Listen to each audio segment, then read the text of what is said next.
Kwani winjo.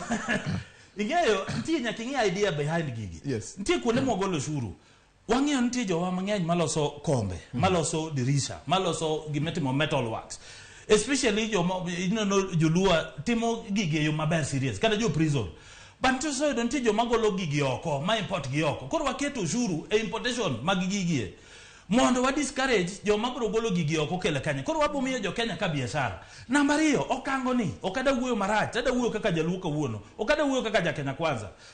Ndalo mane jakomo kelo wach ndara, mane igero ndara madhi ka road. Jomage mane ywak, no mukute jika jo rabon ne ywak ni mukute gi jo Mount Kenya. Ndara no duogo okonyo jogi. Ndara Thika road ber kabisa. Sani kidwa gero 3% miwacho ni. Onge ng'ama ni piny midhi ng'ad 3%. Joma tiyo midhi ng'ad 3%. Ting'eyo joma on biashara e Kenya ka atamalo 60 gi 70. 60 kadhi 70. Jomage man gi biashara okada wacho mane Kenya ka. Mosebedo ka epoka ushuru. Gin be magi isebedo ka gi kwawa rent. Wacho ni nyaka wachul rent. Winji ni kwa yudo telo un manyaka uchul rent. Koro sani dwa kel development kaka gero ute.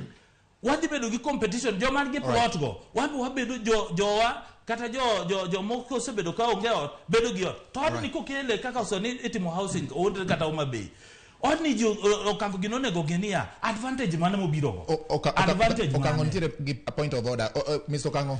Honorable koro wachane penjani penyo ni no. Iwinjo.